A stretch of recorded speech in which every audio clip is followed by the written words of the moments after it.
The train headed for Sunset City will be departing soon.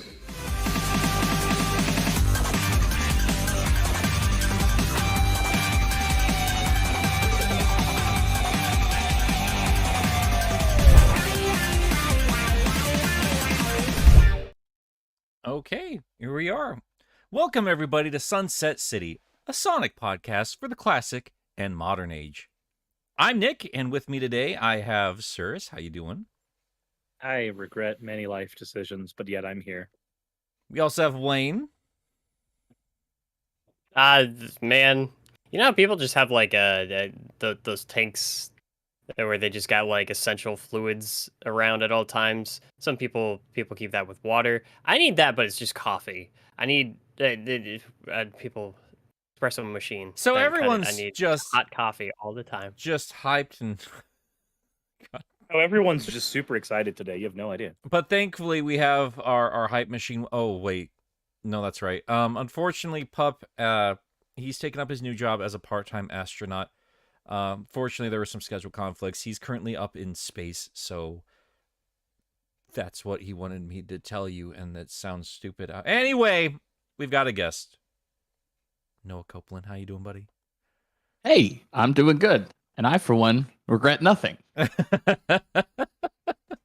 sounds like coping to me. But then again, I'm kidding. It's in the name. Dude, Oh, damn it! it is good to have you on, and I'll be honest, the thing we are talking about today, I only just played through the first campaign last night, but I'm very excited to get into all the nitty-gritty there. But Hey, first... that's great to me. I'm happy if anybody plays even half of it, to be honest. So thank you.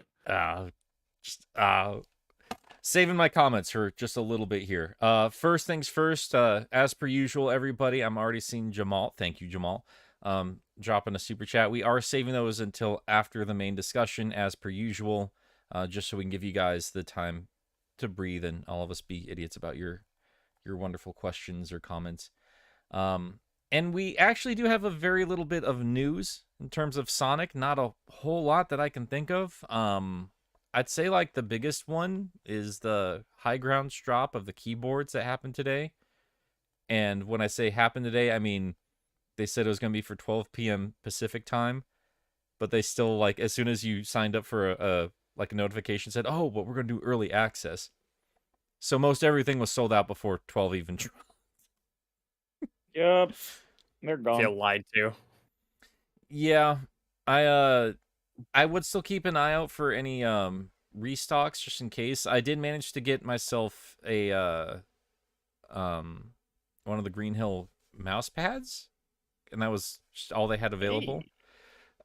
But then later I checked again like a second time, and I mean none of the Green Hill keyboards came back, but the keys did. So I ended up buying that, and I wonder if that's just part of the ruse. So I have to pay shipping twice. I don't know. But I think it'd just be more expensive for them. But yeah, no, since I can't get the keyboard itself, I still have that green Halo keyboard that I got. So what I'm going to do is just make that really ugly. That's the game plan. I'm really excited about it. Sonic and Shadow one looking fresh, though.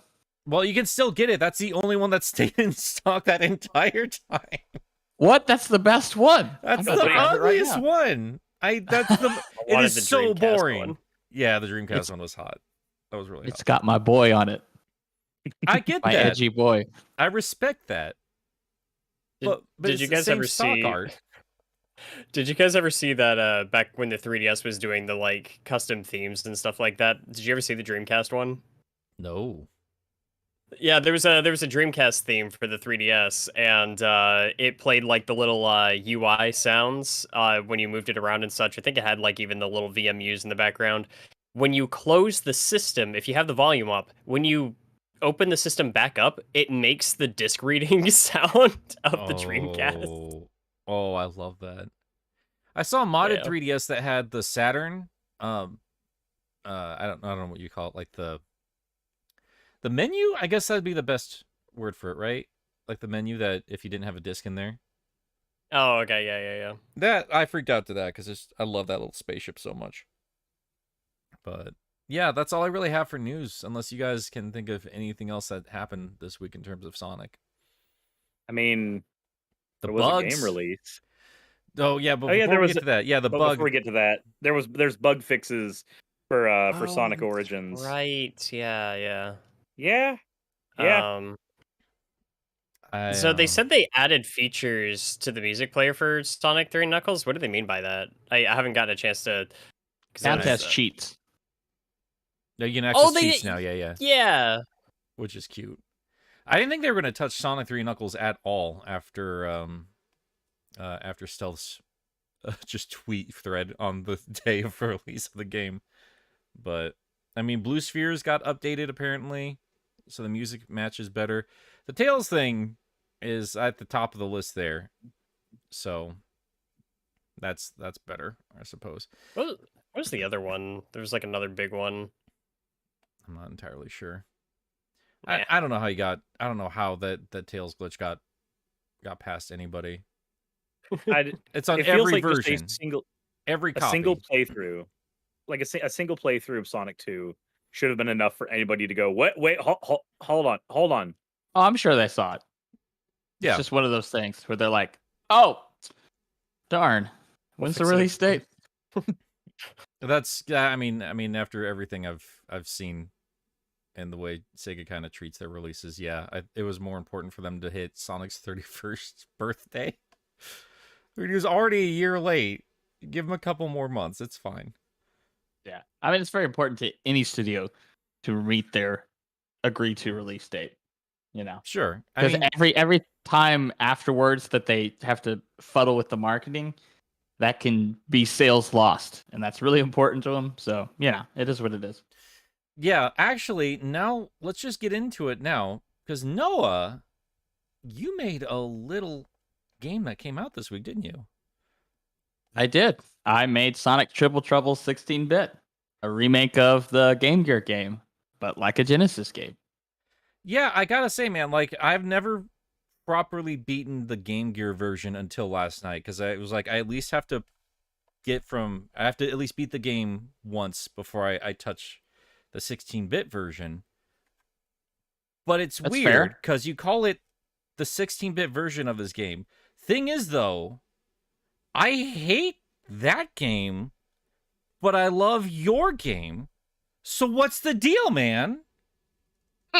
Well, it's interesting balance, really, because it's cool that you played the original Triple Trouble beforehand, but I intentionally made the game in such a way to where that wasn't necessary, and I knew that a lot of people would be playing the game just because, oh look, cool Sonic fan game, and not even knowing what the original Triple Trouble was, right?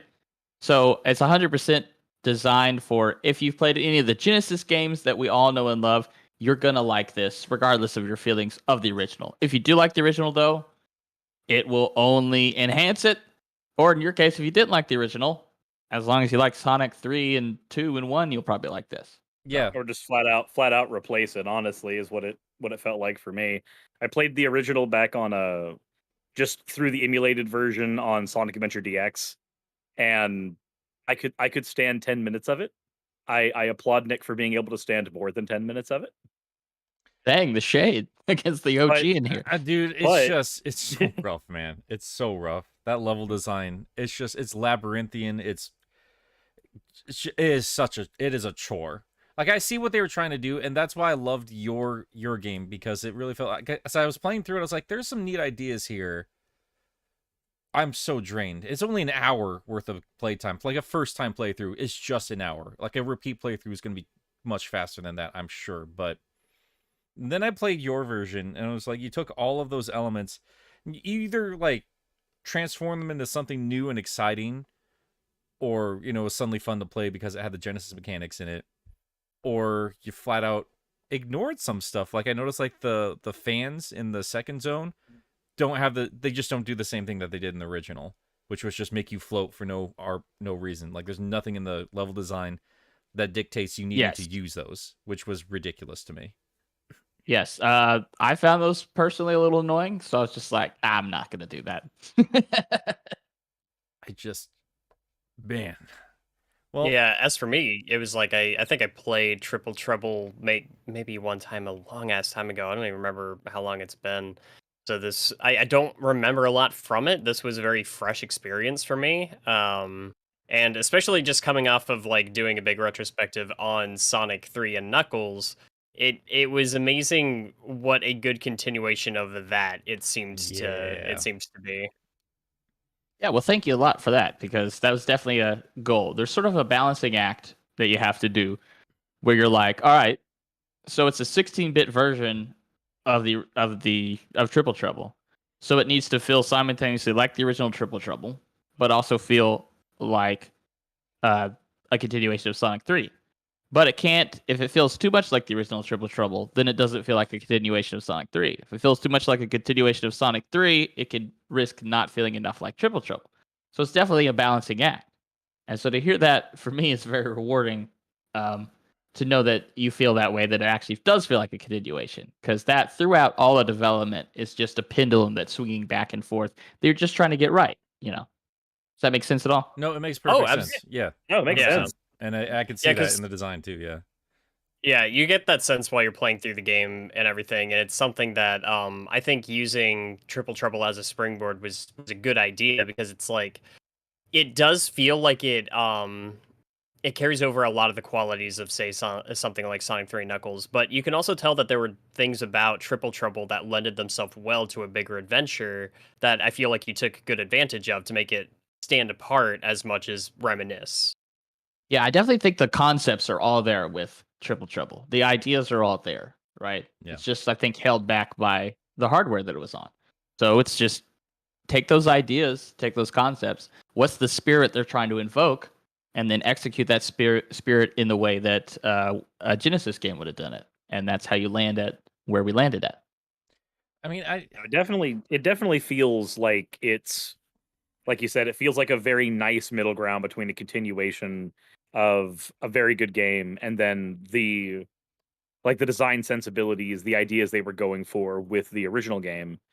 Like when I was playing it, there were a lot of things where I was like, oh, I could see how that would have been done on the original hardware. And then when Nick was playing through with me, I was hearing him comment on like, this is a cool idea. I wish it was executed well. This is a cool idea. I wish it was executed better.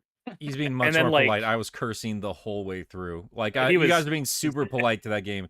Like, no, level design back and forth. I don't care if it was the original hardware or not. It's just, a lot of it's just bad. A lot of it is just sloppy. And I mean, that's not even the right word for it, but like, I don't know, man. Do you ever play, maybe a little crude, do you ever play like a game and then go play like the handheld version? Like Yeah. Rystar. Yeah, There's yeah. the Genesis version, then there's the Game Gear version.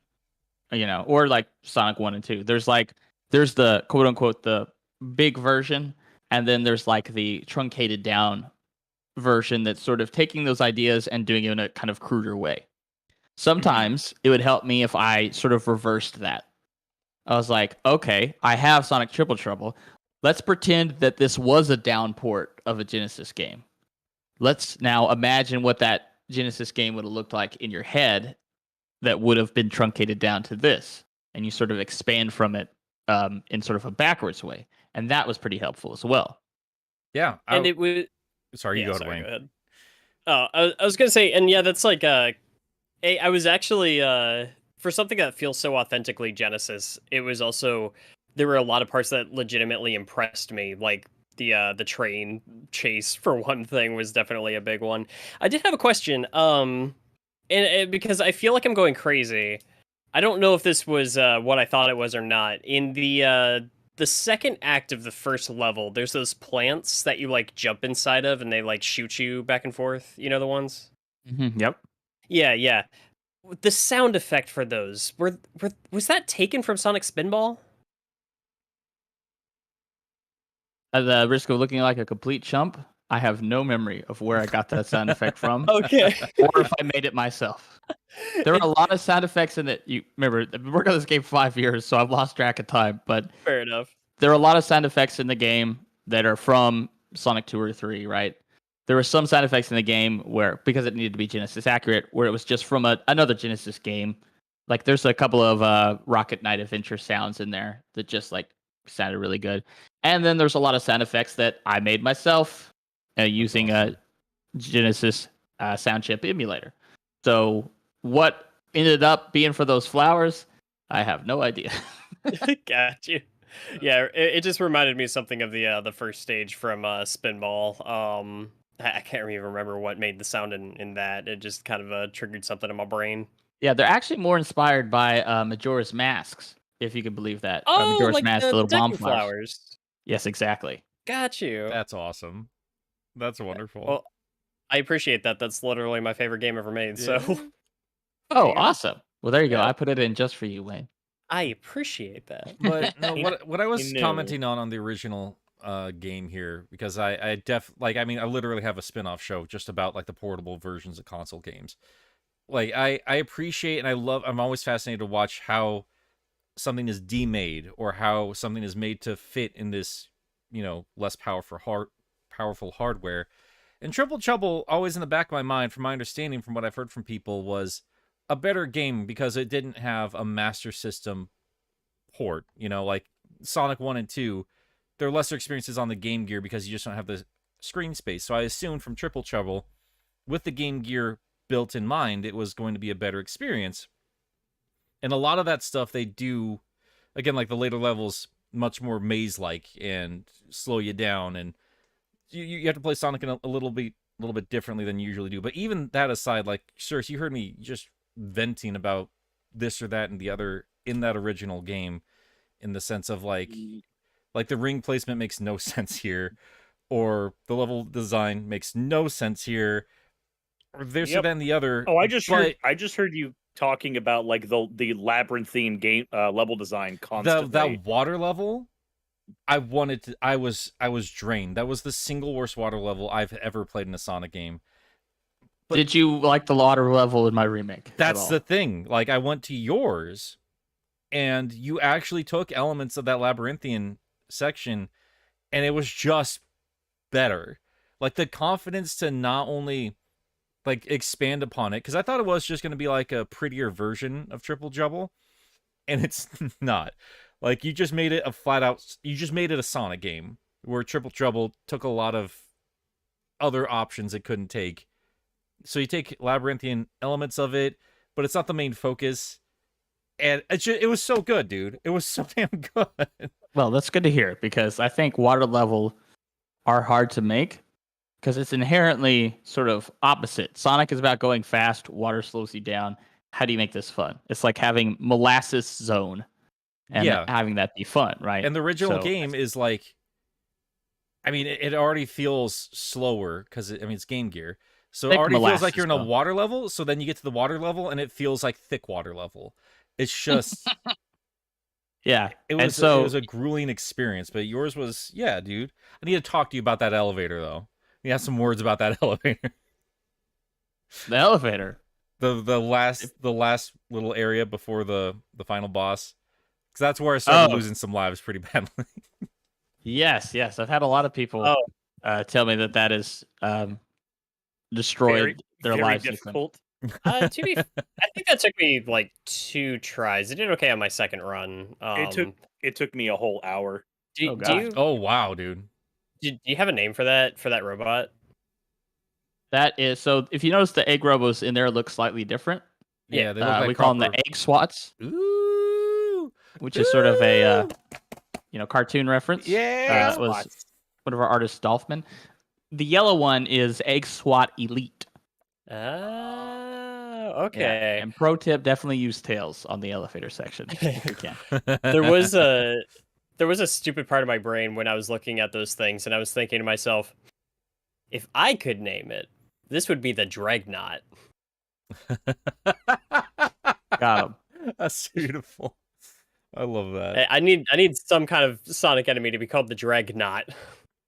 Well, before we gush too much into the little details here or there in level design, no, I want to actually ask you a little bit more about the journey up to this point and kind of just you as a person, like your passions and everything. Like, what's your first Sonic game? What got you into the series, and what kind of led you to become a game designer? Cool. Yeah. So Sonic is kind of the reason I like games at all. It's one of those things, right? Yeah. I had a Game Boy Advance, and I was just kind of like, whatever, this is frustrating. I was at good old Walmart when I was a little child and passed by the electronics section. And you remember when they used to have those demo kiosks where like the TV was like 30 feet in the air and you'd like break your neck just trying to play it and stuff. Yeah. And I see Sonic Adventure 2 on that screen, and I was like, well, what is that? That is cool. I mean, you got like a cool cartoon character ripping off the door of a helicopter, snowboarding down the streets of San Francisco, and then getting chased by a truck while freaking punk rock music plays. I'm like, this is as a 10-year-old in 2002, this is everything a little boy could want. Like, there is no noun in this sentence that I don't love. Like, everything about this is great. So that's what set me down this dark path of being a Sonic fan until I die. So yeah, I would love that. I was like, when my mom would go get groceries, I'd be like, take me with you so I can go play Sonic. And I played that crap out of that demo, right? And I didn't have a GameCube and I didn't have money, so I couldn't afford to buy it. But what I did notice was there was a $10 CD-ROM for PC that was the Sonic and Knuckles collection. Oh. Where you get Sonic 3, Sonic and Knuckles, Sonic 3 and Knuckles, and Sonic CD. So I'm like, I can afford that, so I bought that. And then, so I had to think a healthy balance because I fell in love with, modern Sonic from Sonic Adventure 2, but I also was playing classic Sonic, Sonic 3 and Knuckles, and loved the absolute snot out of that game. And so it's sort of that sort of balance and love of both sides of Sonic and everything that sort of stuck with me throughout those years. I wanted to make games from that point. I would draw on the back of my homework level maps and controller layouts and all kinds of stuff like that, right? Awesome. So yeah, but I really kind of put it off for a couple years and I got more into music as like a teenager and stuff. It wasn't until I got into college that I got back into game development and was like, yeah, I still love my boy Sonic. I still always wanted to make games, so let's actually try to learn how to do that. Started downloading Game Maker, which is, I think, a wonderful program for beginners to use, and started working on that. I helped out on a couple of Sonic fan games, like Sonic Project Survival, if you ever played that one. I've not even heard of that one. Sonic Neo Genesis. Well, neither of them exist anymore. Oh. Because the classic thing of Sonic fan games never getting finished. Right. And because those didn't work out, I tried to take those lessons and use them to figure out how to actually finish a game. And that's how I came across Sonic Triple Trouble.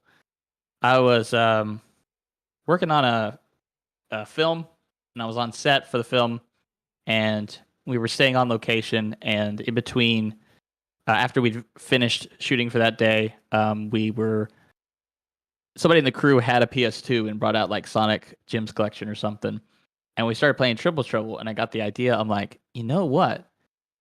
This would be great as a Genesis game. I wonder if this is possible. If that surely somebody's done this already. Surely there's already somebody doing it.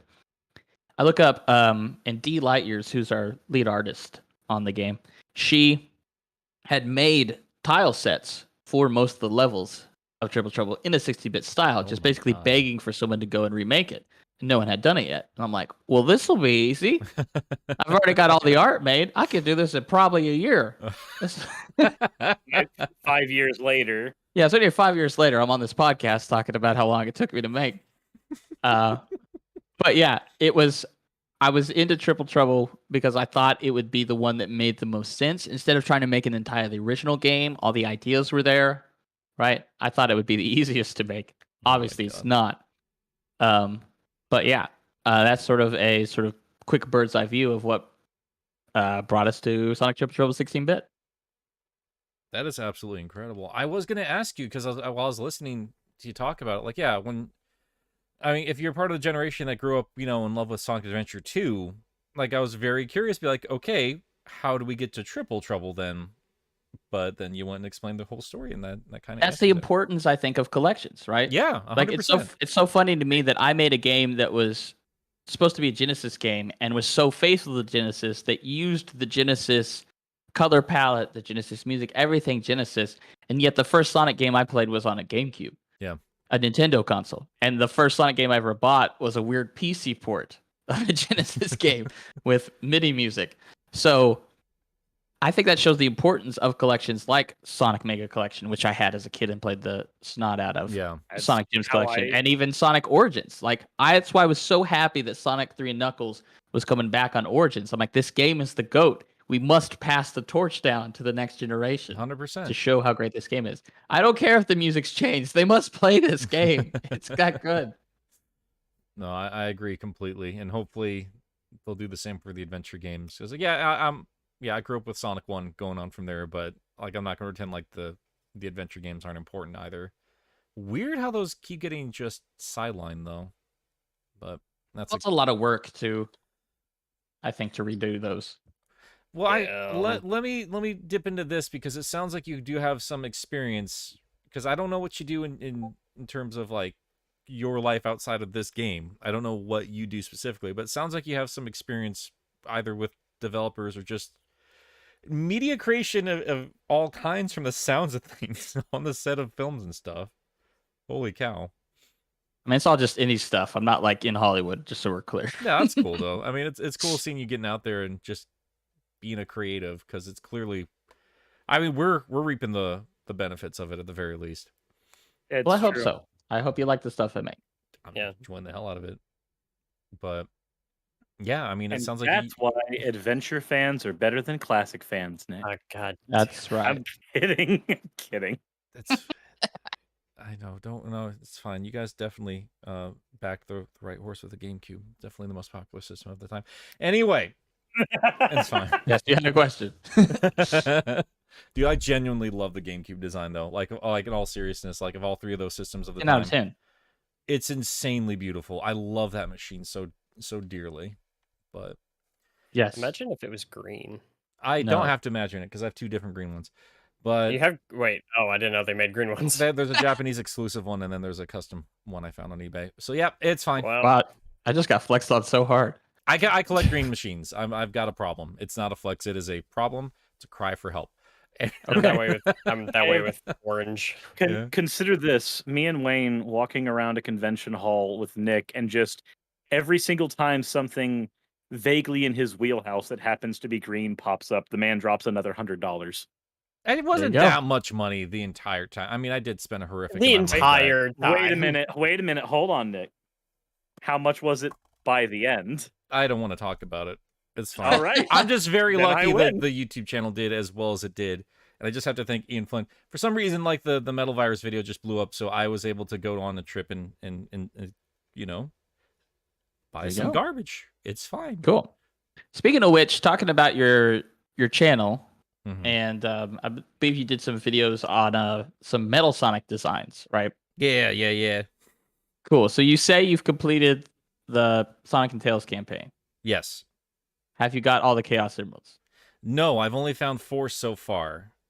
But Okay, then I won't spoil it. For you. Okay. Oh, in I was gonna in the say- Sonic campaign. Oh, I got all the Chaos Emeralds because I'm not a bitch. Wow.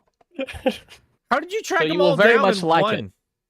Dude, I do you know how many times I played through Sonic 3 and Knuckles hunting down warp rings in like for that one stupid video? As soon as I found out that's how you got Chaos Emeralds in this game, I was ecstatic. I tracked them all down like 2, maybe 3 levels in, and then like the entire rest of the time I was just finding empty warp rings because you can only collect 6 emeralds. That shit was awesome. That is a Cool. that's an interesting little care to the narrative there. Only 6 of them. I only found 4 so far. Like I again, dude, like I this was late at night last night. I was like, fuck, we need to actually play these games if we're going to talk to Noah. And I all wanted good. I wanted the context of the original game, start to finish. Did that, did the next one. And yeah, man, I got to tell you, like I'm really excited to dig deeper into this game because I don't know how much we want to spoil here for anybody, but the end of know the that- game's not the end of the game. Yeah, when I beat the game the first time of the Sonic and Tails campaign, I only got 3 emeralds. Because I'm bad at hunting down warp rings. But when I beat the game the first time, I'm sitting here with Nick on the other end of the line while we're streaming. Nick's not watching my stream because he's trying not to get spoiled.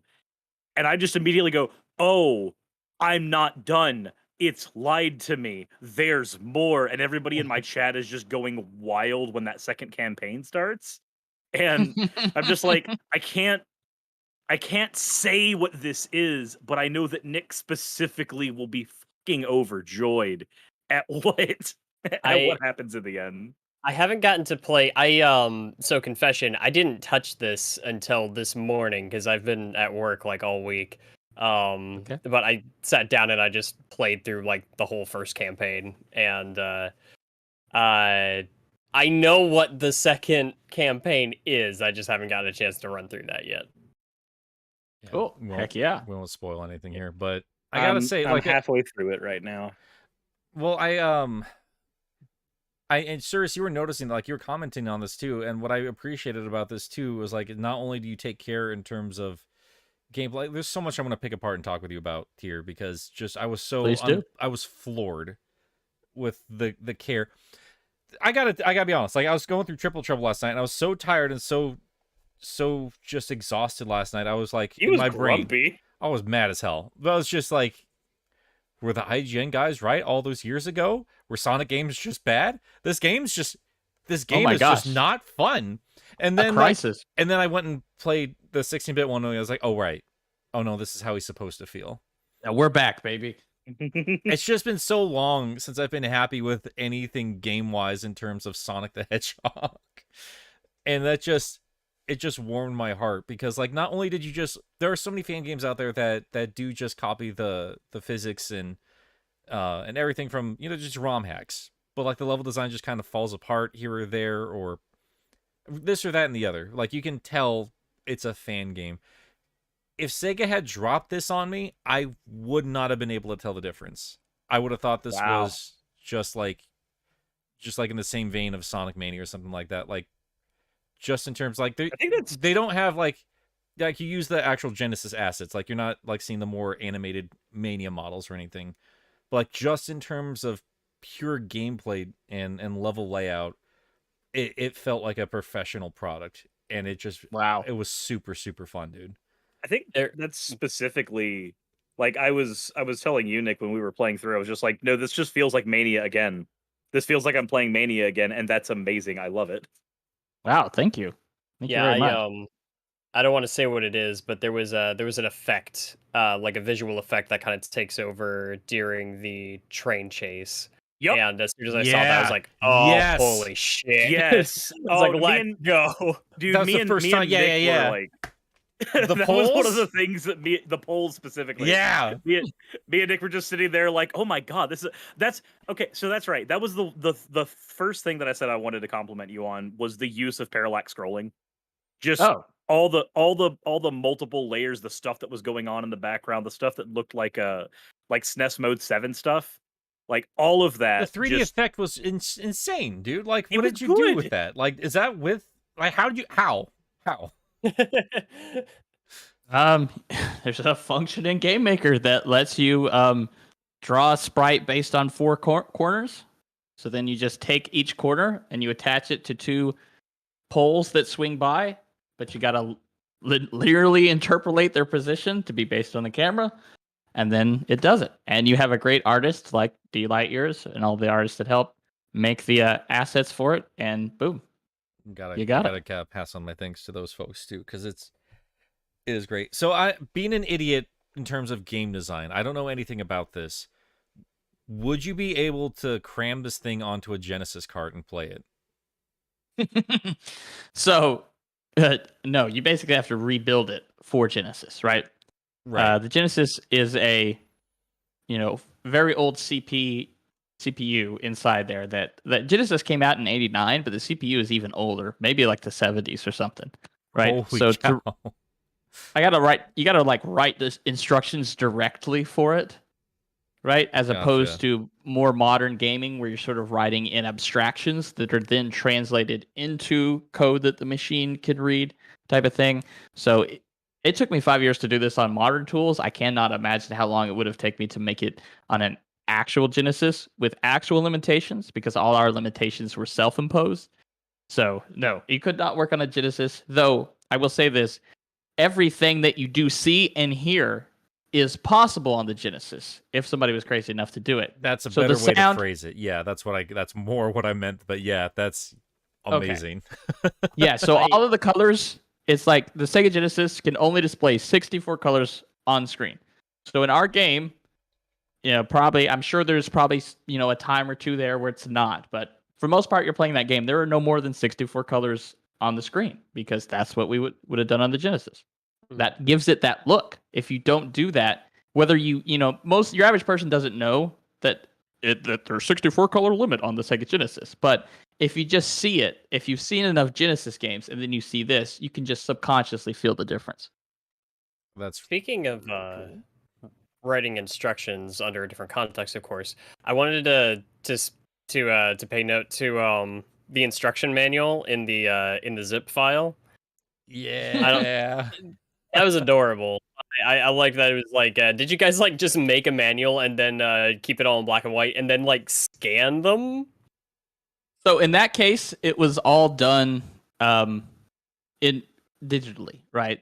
Again, Okay. D Lightyears, in addition to being a very good pixel artist, she's also very good at making things look old. It's just it's a weird talent, but she loves retro stuff, old comic books and things like that. So if you saw any of the fake magazine ads that we did with like Knack pointing the gun and Sonic and everything that was made to look like a 90s thing, really I just gave that to her and she went nuts. She has these she's perfected these techniques to make things look like they came out of an old 90s magazine that's been crumpled and wrinkled to death. The fake magazine ads. It was one of the first things I saw before booting up the game, and I just wanted to acknowledge that because I thought it was cute. I'm glad you acknowledge it because, as you know, no one ever reads the manual. So thank you. I didn't read the manual, so yeah, no, you're right. Yep, got him. See, there's one Got 'em. among us. It always happens. I guess I really am just the pro gamer here today, huh? What happened? I guess so. I guess you are, Wayne. Congratulations. You win the gamer crown. I'll put it on your head Yay. myself next time I see you. I'm scared of you getting anywhere near my head. That's fair. I'm gonna go to Burger King right now and get it for you in a Sharpie. I'm not I'm kidding. very I'm glad doing that this. you Sorry, go ahead. very glad that you mentioned the level design specifically because of the 5 years, that might be where the most time went. I can learn tell. basically. Yeah. It will thank you. It's not like I knew how to make levels and spent 5 years making levels. I spent 5 years learning how to make Sonic levels. For every level you played, there's probably 10 that you never played that were really bad and terrible and just a lot of work studying, thanks to like speedrunning and ROM hacking, there's maps available of all the Sonic games. You can just see the map, right? Mm-hmm. I study those things like a test, just trying to figure out like how this works, what makes this part fun, and just a lot of just real research. The advantage of making a fan game is that you have a gold standard. A lot of times when you're making a game, when I've worked on like other games, just like smaller games and stuff that were not fan games, that were original projects, you spend a lot of your time going like, does this idea even work? If I can finish this, will this even be fun? In the case of a fan game like Sonic, you know that Sonic's fun. We've all played a Sonic game and we've all had fun with it. So we know that if you play my game and it's not fun, it's not because because the fundamentals of Sonic gameplay are inherently broken. It's because I'm not doing it right. So it's kind of like what do they say when if you ever heard that people that are responsible for like identifying counterfeit money is they just study what real money looks like so much and so hard that they can instantly tell when it's not there. And so that's basically what I had to do with Sonic levels to try to imitate it. That comparison makes sense because like I don't know if you've played any trading card games before, but one of the ones that I play a lot, Magic the Gathering, pretty much anybody at my local card shop, if you hand somebody a fake Magic card, within like a quarter of a second, they can identify all the flaws in it just because we've handled so many thousands of them. As you played it so much. Yeah, when you see one that looks wrong, you know what to look for. You're just like, this typeface looks weird. Something about it feels real off. And other, like somebody who doesn't play the game will look at that and go, it looks like a Magic card. What the fuck are you talking about? Right. Yeah. So that comparison makes perfect sense to me. Yeah. That's really what it's like. It's I don't have any particular, genius smarts or skills or anything. It's just a matter of looking at the level design and just knowing what that's supposed to look like, and until you can make it. I think your hard work paid off, man. We keep going back to this one specific level, and I think it is just like, I think it's the crown jewel, honestly, in terms of the package. It's like start to finish. I thought it was just very tightly put together, but there was this one section of the original game where I first started off with like, oh, that's a really cool idea. And then it turned into like, this is just so badly put together.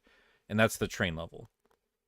The train level in the original game, you get to the goalpost, and then the level keeps going. I'm like, oh, that's really fucking cool. And then it just turns into an auto runner. You get a few rings, and then you do this mindless jumping and hitting badniks for a little while, for like a minute or 90 seconds or something. It's much longer than it needs to be. It's not challenging. It's boring as hell.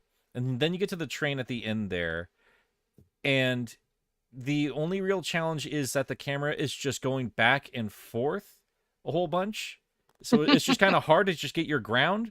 So like I ended up dying from just shooting this one attack. It has one attack. It just shoots a little spike ball, and that is it. And it killed me twice. And it was embarrassing as hell. And it's just because of the stupid shaky camera. It's not challenging, but every time you die, you have to go do that mindless auto-scrolling thing with no challenge to it whatsoever every single time. And it turned into like, oh, this is a cool idea, to, oh, I hate this. I hate this so much. And then you got a hold of it. And suddenly it's this insane train chase from cart to cart. And Knack, which I'm going to get into him, or Fang, however you want to call him. I'm going to get into him later. And just like, it's this completely unique level. And it's incredible. It was so good. Wow, thank you, man. Yeah, well, the train is the money shot from Triple Trouble. Yeah. I think it's the thing most people remember. Because it's different. There's not really any other bit like that. And the song really sticks out. That's everyone's like favorite song, right?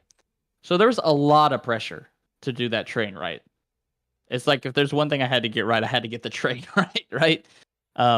So that was made maybe in the last year of development.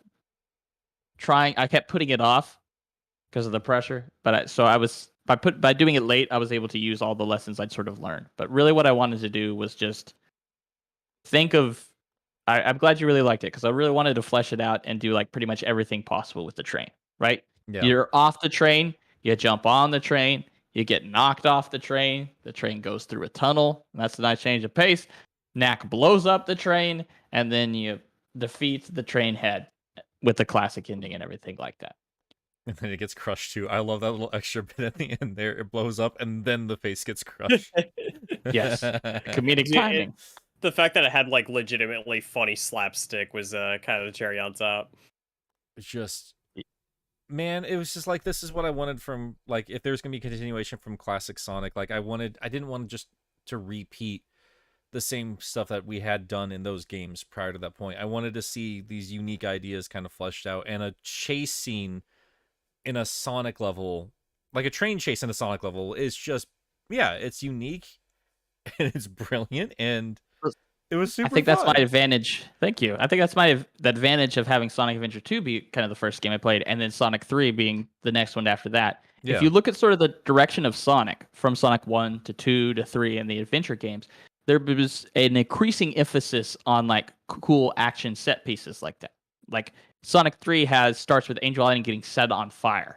Like that's cool. Sonic Adventure 2, again, you're snowboarding, you got the truck chase and all this stuff. There's these big action set piece moments like that, right? Right. And so that is really what I wanted to bring forward with the train. I'm like, I don't want this to just be a level that happens to be on a train. I want it to feel like it's an event. It's a memorable thing that really sticks out. But you did manage to mix in not just the spectacle, but the gameplay aspect, which I feel like a lot of more modern Sonic games goes one way or the other. More bluntly, like the Boost games get a little bit too spectacle. Like, it looks nice that Yeah. first time through, but at the end of the day, you're not really interacting with whatever's happening. The train chase, you have to be on top of it the entire time. You have to be doing something.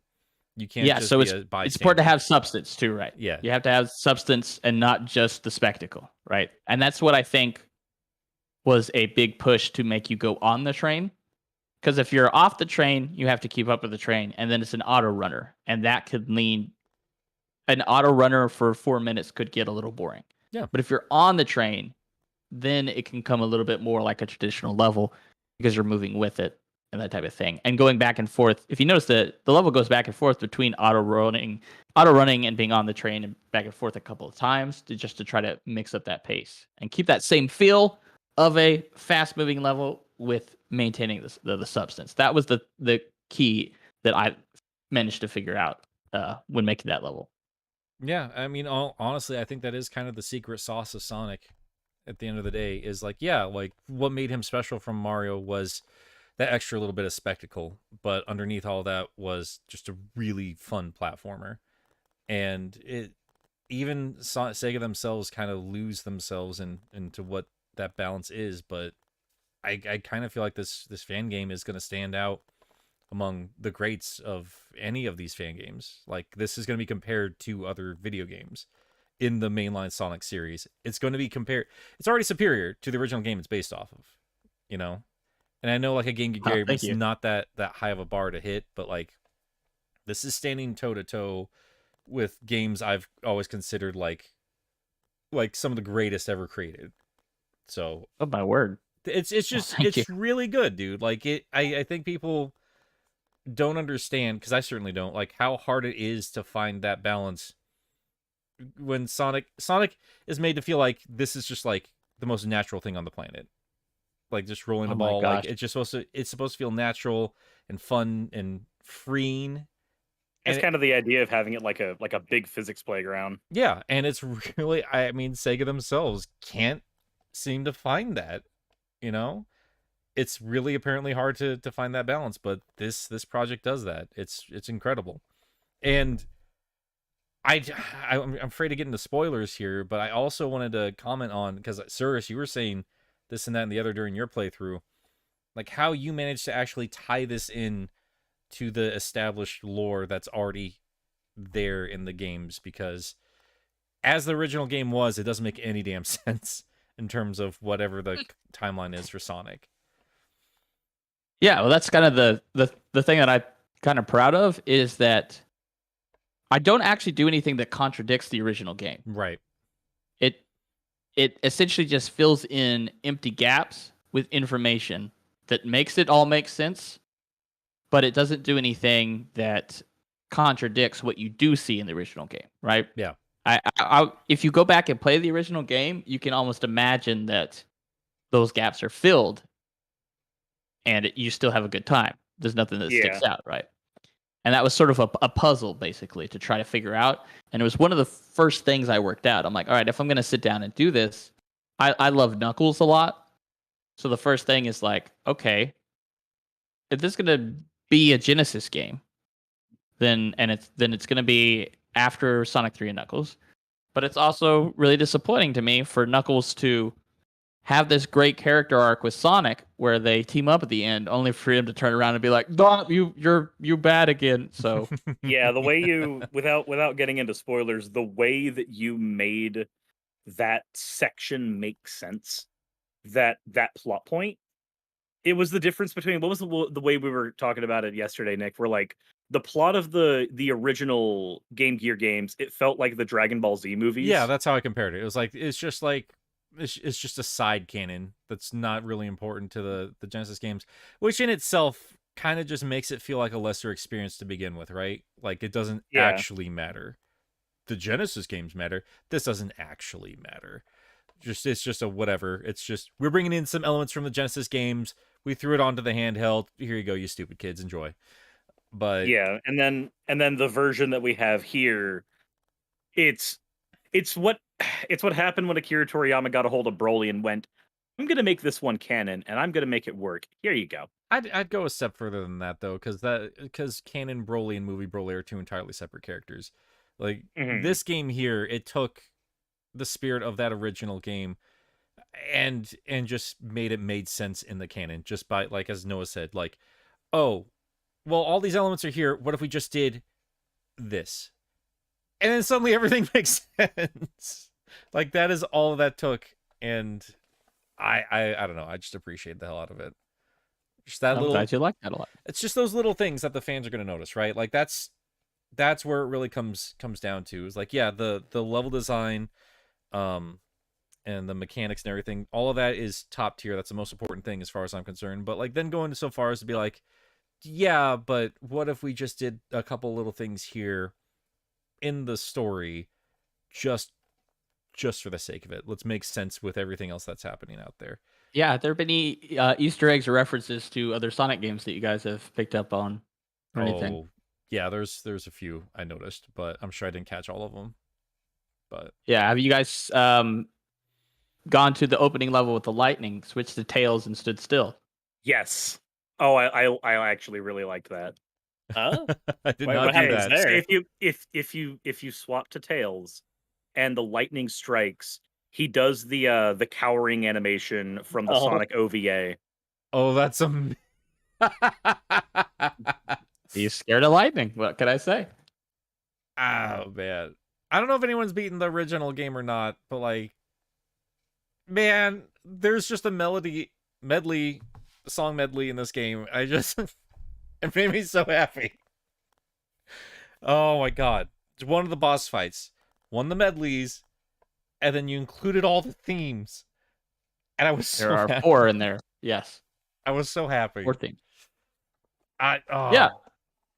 Really, that came down to, it's funny. I'm glad you really like that.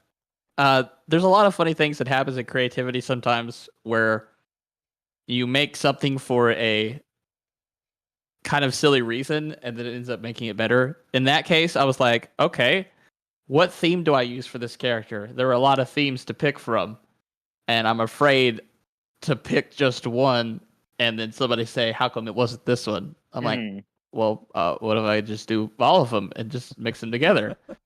That could be a disaster, right? And then I think it actually turned out surprisingly well.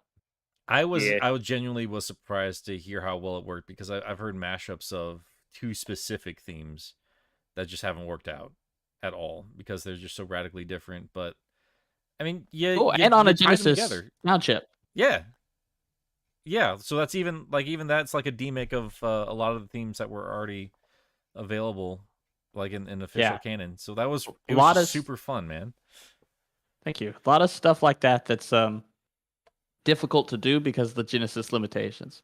Like, I really, I mean, obviously we talked about the story, and, like, obviously I love Sonic lore and stuff. I did kind of want to push the storytelling forward a little bit, because that's, to me, is the natural progression. If you look from Sonic 1, there was, like, hardly any, like, sort of strong narrative moments. Sonic 2 has that whole ending sequence with Tails in the tornado. Sonic 3 has great stuff with, like, Knuckles being betrayed and all that stuff.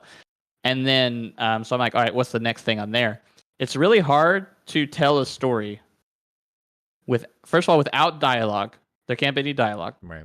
There's no voice acting. And so all you're left with is visuals, right? But everything we know about visual storytelling involves, like, camera angles, and just, like, you can use different shots and perspectives. Now you have to tell it all from the side, and it has to switch in and out of gameplay, right? So it was absolutely storytelling hard mode to try to make all that work.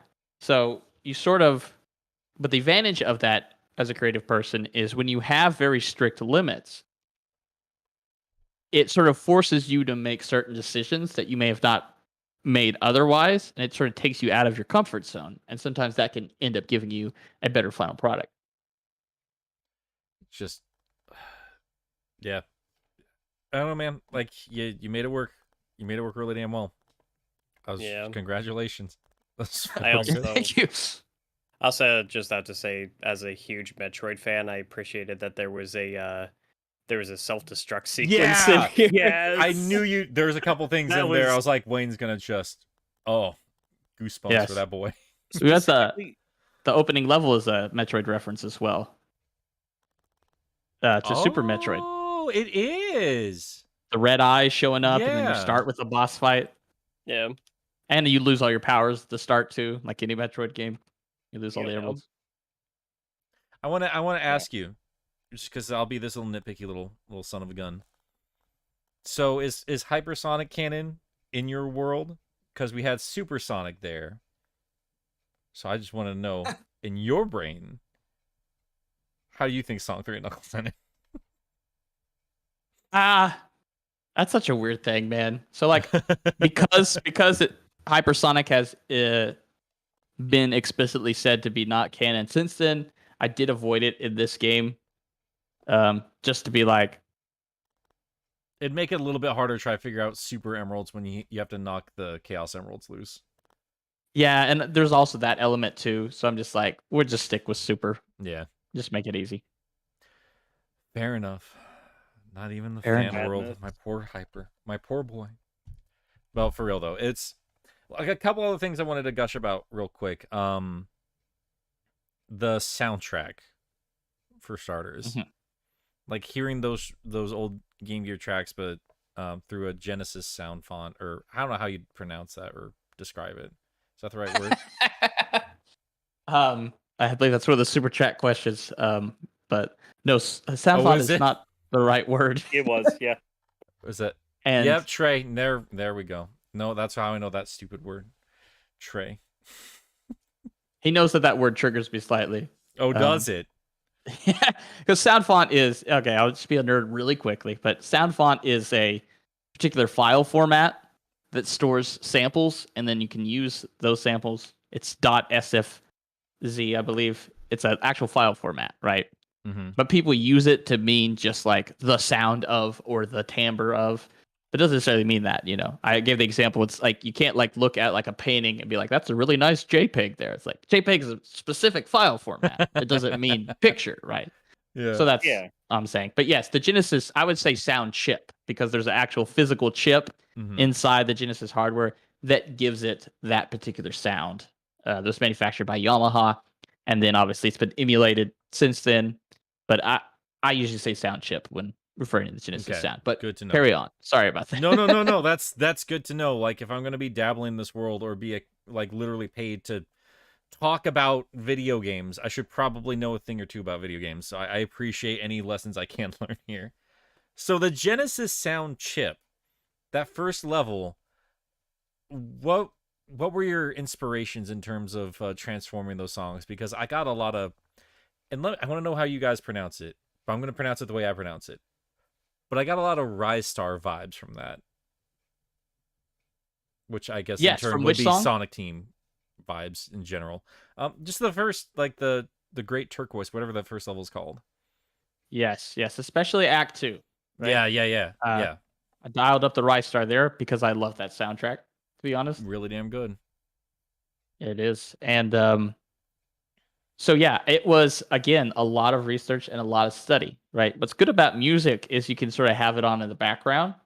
You know, Mm-hmm. I'm at a job where I can listen to music a lot of times while I'm working.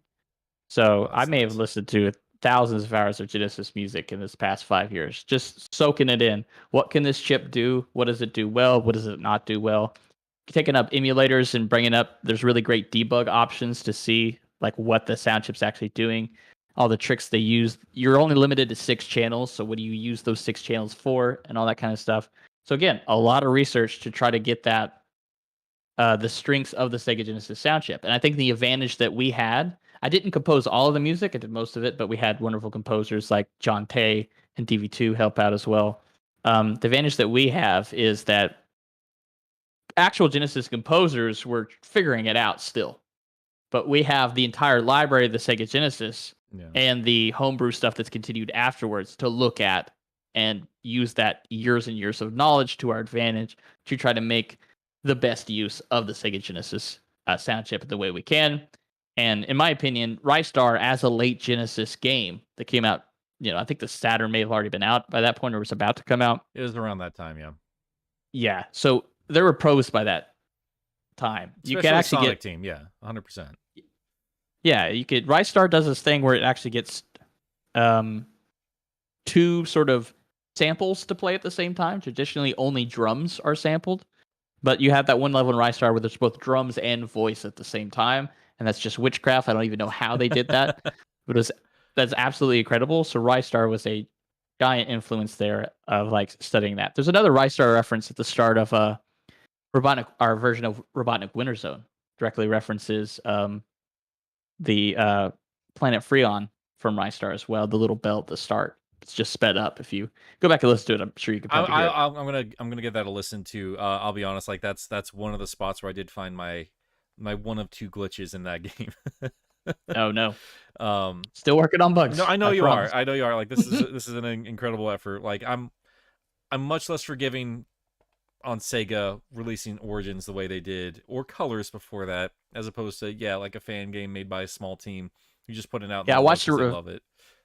Thank you for that, because I watched a review where somebody was saying it's like they said the same thing. They're like, I'm more forgiving of a fan game because they're working with a small budget. I'm like, small budget? How about no budget? You don't have no budget? Yeah.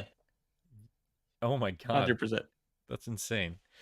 No, man, like it's actually, that reminds me of a particular mechanic I thought was pretty smart in Origins, but I liked how you implemented it a little bit better, and that's being able to have another chance at the special stages at the cost of a life. Yeah.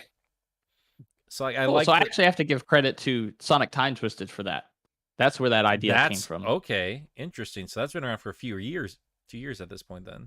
Yeah, they did that first, and I thought that was really smart. I thought, lives, to a certain point, lives kind of get useless. When you get good enough at the games, for these games specifically, 100%. Yeah, and also when it's not an arcade machine anymore, you're not worried about popping in quarters. Like, most modern platformers, like I think like the latest Crash Bandicoot, don't have lives anymore because they don't serve as much of a purpose as they once did.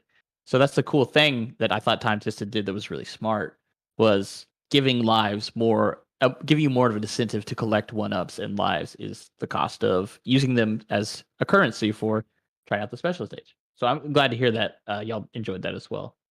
It was a nice risk reward situation there. Because I really thought that was a smart idea in Origins, despite how limiting the rest of the anniversary mode was, as far as I'm concerned. That's another topic for another time, but yeah, I thought it was just like, just bring it into the live system as it is, and it worked out quite nicely.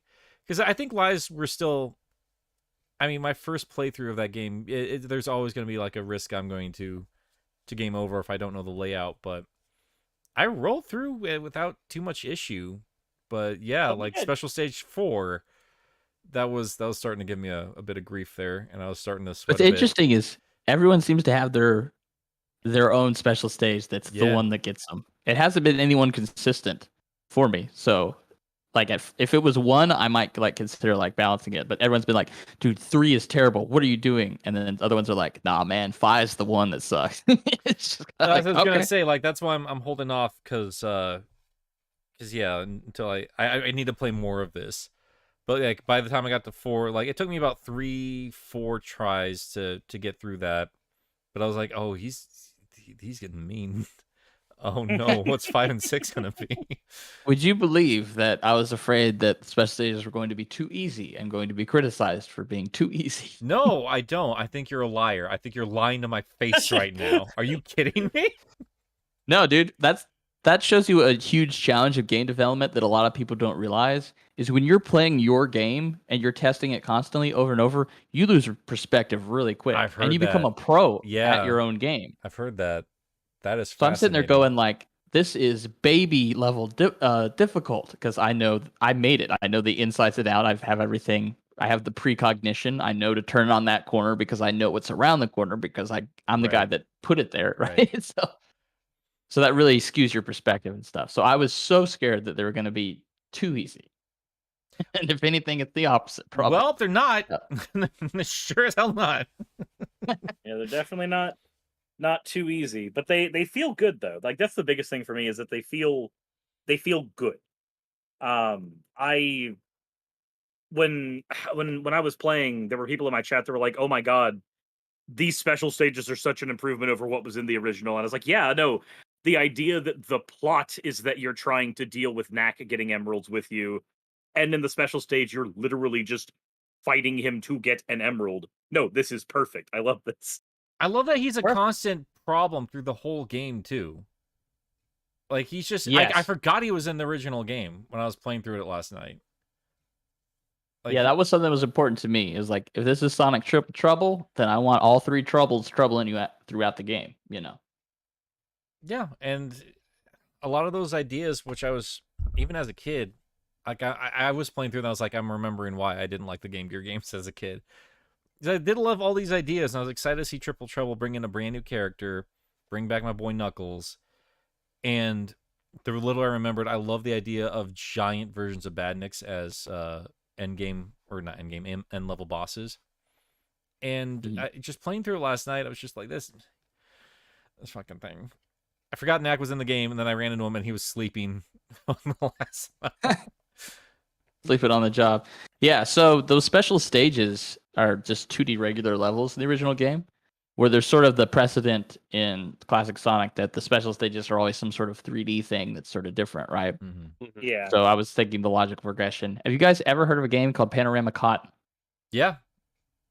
Cool. So this is a Japanese-only Genesis game that was the inspiration for these 3D special stages, because it was really pushing the sort of that 3D makes perspective. sense. That, And yeah, I the can Mickey see it. Mania one too. We'll talk about that in a minute. You go ahead and finish your point.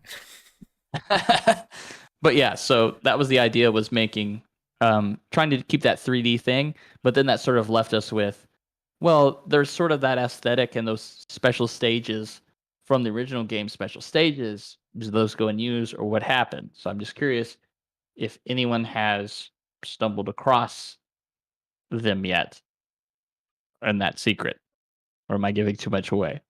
You're giving me more reason to go back.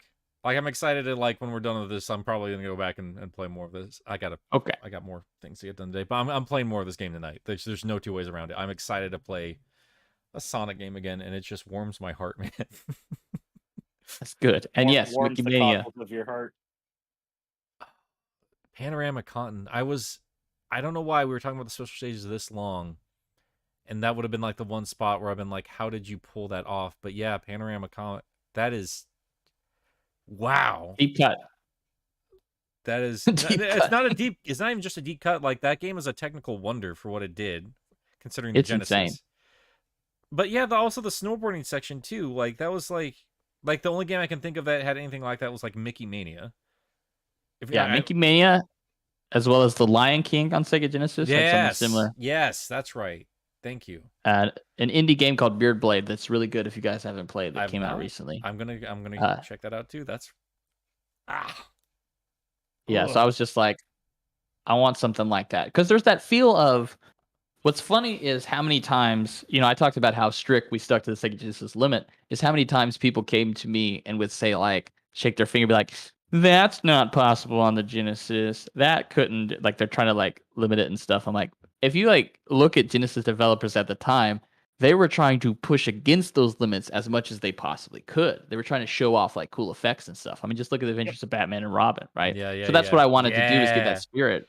Is throw in those effects like that, those Mickey Mania effects. There's two Mickey Mania references. There's the spinning tower and Atomic Destroyer as well. But yeah, you got to put that stuff in. Yeah, the spinning tower reminded me of the way that you like the area that you fight Metal Sonic in Mania. It felt made a lot me, like made me that think again. of Kirby's Adventure, because they had like this weird kind of effect that just. I looked at that as well as a reference. Oh, yes, that's 100%. amazing.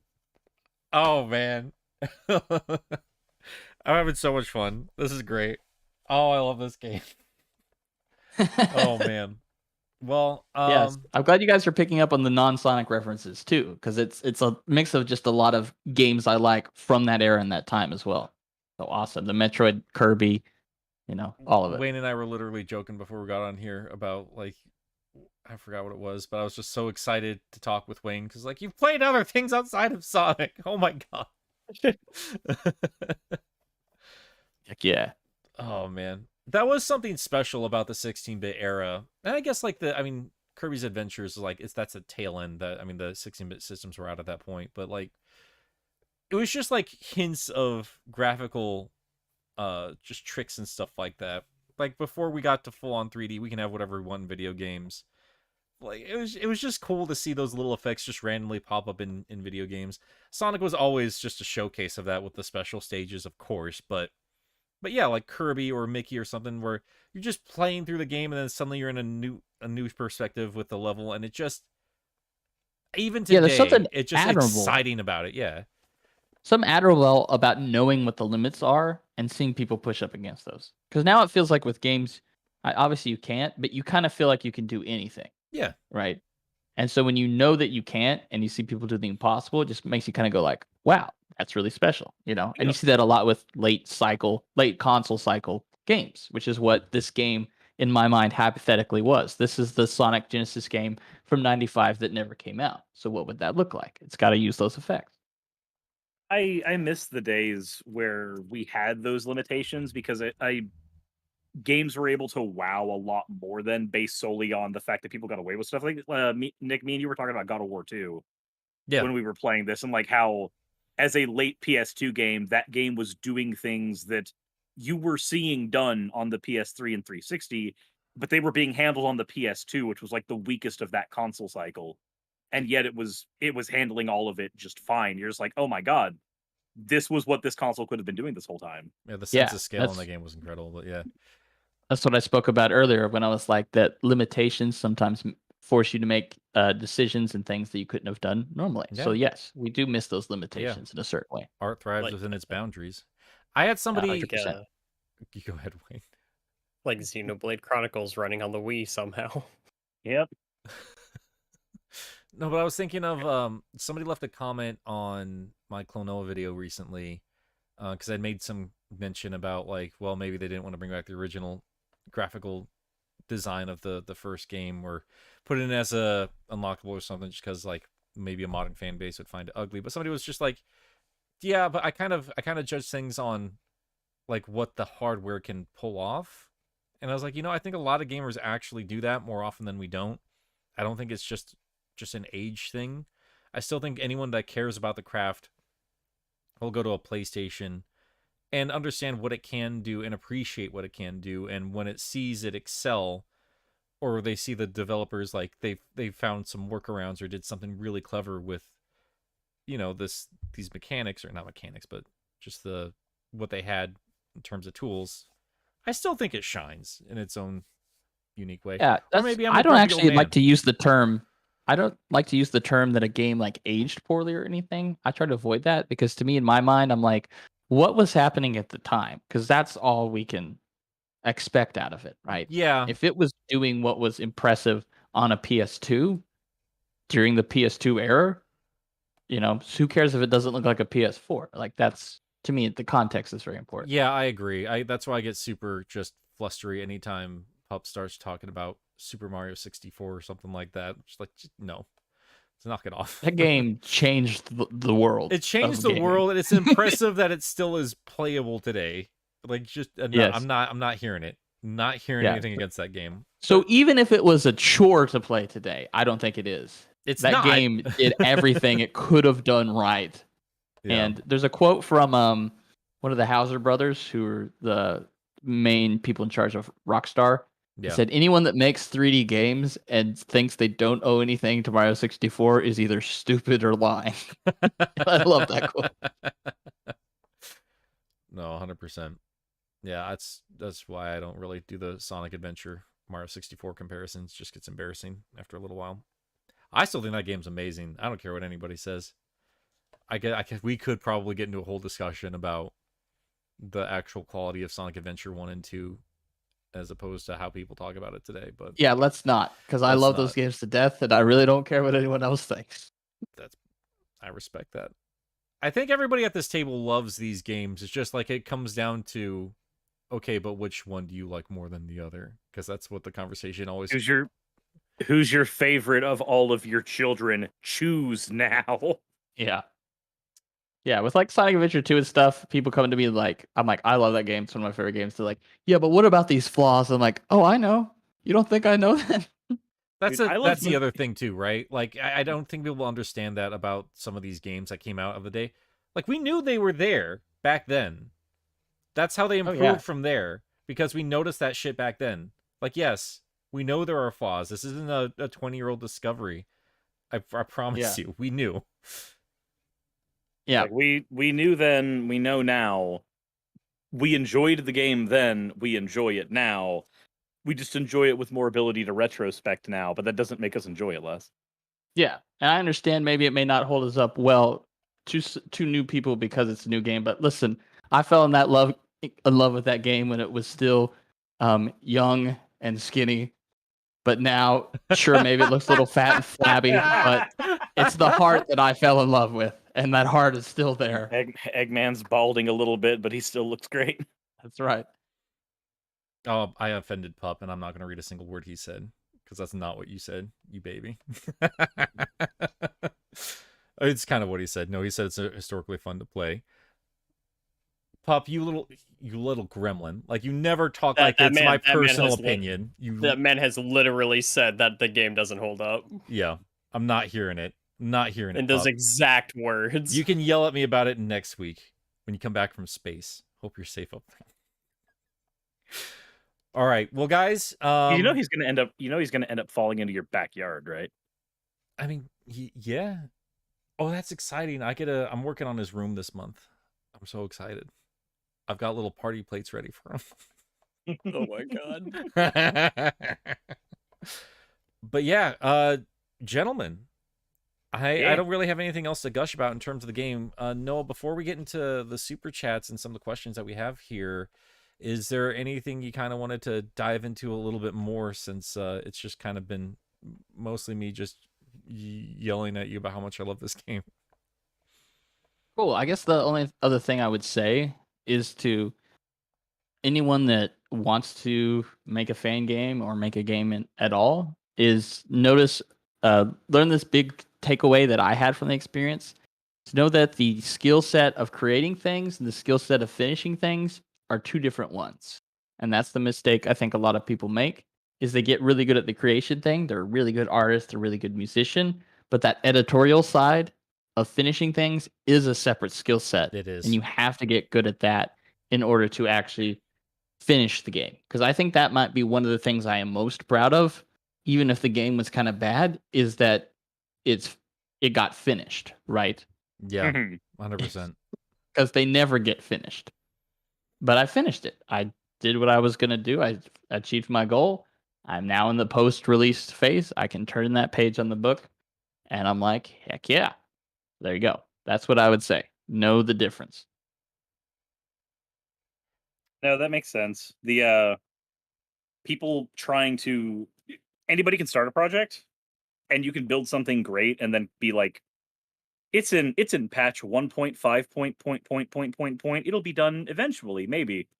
And then 8 years later, don't worry, guys, it'll be done eventually. Like, you keep on going on as long as you can. Yes. Get good at the art of finishing things. Yeah, it is. It's incredibly important. Like, even like just a video, like just doing a video, editing a video for YouTube, it does require, like, I do get into like these gaps of like, I'm not getting stuff done because the writing's done. Oh, now I gotta get to the recording, but now I gotta get to the editing. And it's just, yeah, like actually getting a project done is so incredibly important. So yeah. But yeah, thanks for all those fun little things. Let's get into super chats, guys, and we'll go from there. We have them in the back room. Okay. Actually, there is, if I may, one little thing I did want to say real quick that I wanted to say earlier about the music. Okay. There's a plot twist in the game. We have not spoiled it later.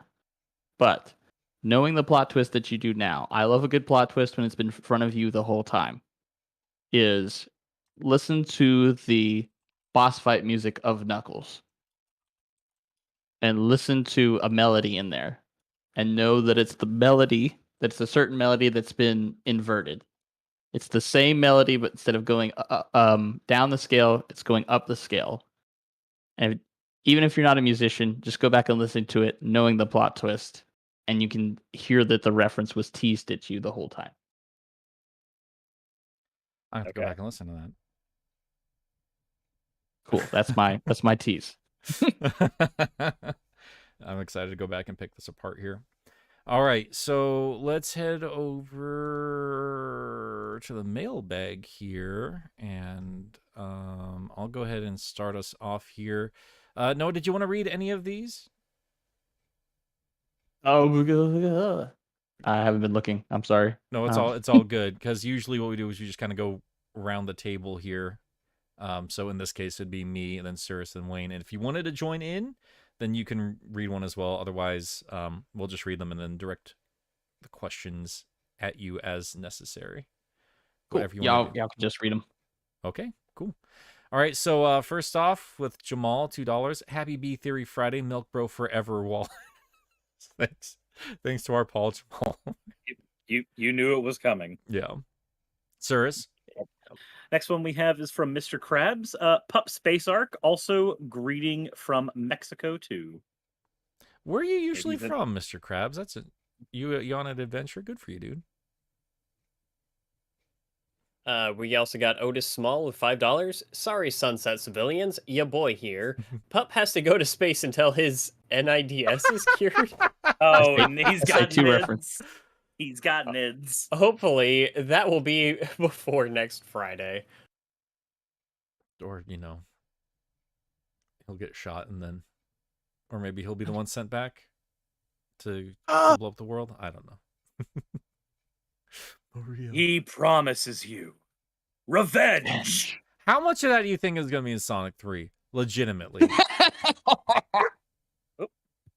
I don't think we're ready for it yet. I think it's too soon to do Shadow. It's like Harry Potter didn't start getting dark till number 5, man. Like, we got a ways to go. Look. I just don't think the Sonic franchise is going to get that dark again, period. I don't think that they're gonna.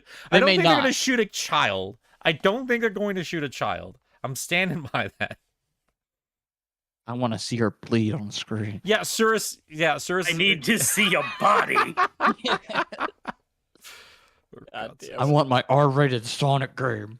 I'm a teenager with too many hormones. He should kill Eggman finally. It's time. Yes. And also say big oop though. Big oof, Eggman, please. I am very how they handle Shadow is very important to me. Yeah, I know. I fucking know. You're a Sonic Adventure 2 fan. All of you. You all just like Shadow. Just admit it. Yeah. That's all you guys like. Look, I love Shadow. I can't help it that we're all correct. The thing is, what is important for me to say too is I like Shadow in Sonic Adventure 2. Wait, I was going to say that's the only game that character has existed in. Somebody else has stolen his name in the entire rest of the franchise. Okay, then I think we're all in agreement here. I think he's just fine in other games. I think he's a fine character. He's just not Shadow from Sonic Adventure 2. I'll tell you this. You know what's actually really funny is my other favorite appearance of Shadow is Sonic 06. Yeah, I know. Yeah, because you're a Shadow fan. I know. Oh my god. 06 Shadow's really good. Yeah. I've been told. That's just really funny to me. A couple you've times. been told. Sorry. I didn't know I was just repeating I feel like I'm right now. I sound like the guy that tweets. I feel like I'm the only one that, and then tweets something very. Am I the only one? We are post 60 episodes. Yes, you are. It's just like how Pup is the only fan of Sonic Unleashed. The only one. The only one. He's the only one. For real though, Shadow's characterization in those games is pretty baller. All right, Noah, you get that Jordo. I would who? In the mailbag here, he did not even give you words, so have fun with that. What hedgehog toot? Go fast? I mean, I guess it's supposed to be going fast, but every time Sega uses it, I just imagine it's a blue ball farting. So I just see that and I'm just thinking toot toot Sonic Warriors. Yeah. Hey. Well, that's what he should have done was 2 clouds and then a Sonic. Toot toot Sonic. I'm just gonna end my videos instead of toot toot, we'll just have 2 farts. 2 actual farts. Just real squeakers. Let's not and say we did. All right. OzJam H with $10. Thank you, dude. Hey, dudes. Nothing crazy today, but just wanted to say instead of chili dogs to consume, try pizza today as you want to watch the Rise of the TMNT movie today. Signed, a guy who doesn't eat neither. You kind of, there's a double negative in there. Then he calls up, P.S. Yo mama. Thank you, dude. Yeah, no, I actually have never finished Rise, but I know the new movie's out. I got through season 1 2 nights ago, so I'm going to watch some more of it because I'm enjoying the living hell out of that show because I really want to see the movie. What are you guys' thoughts on 2003 Ninja Turtles? 2003? I love all Ninja Thought it was Turtles. Cool. I I really love that series. That I've seen series it. will play a big influence in my next game, not Sonic related. I'm excited to hear more. No, 03 is great, and I think a lot of old fans were going to like it anyway because it's just the Mirage comic. That's all it is. Like it's more true to the source material of Ninja Turtles than the version of Ninja Turtles that everybody from my generation grew up with. I think actually it's not just the Mirage comic. It's like a good, it's like a decent balance. Like it knew what everyone's perception of Ninja Turtles was and didn't make it so foreign. You know, like they still cowabunged and everything else. They just put most of it on Mikey, right, and let him be the yeah. No, like that was a beautiful balance. Yeah, no, I enjoyed. There's not a Ninja Turtle cartoon I don't love. I've grown up loving every variation of those characters. Next Mutation and Michael Bay versions aside, but I mean that's not an uncommon opinion. I feel like I'm the only one that. No, I'm just kidding. Are you the only one?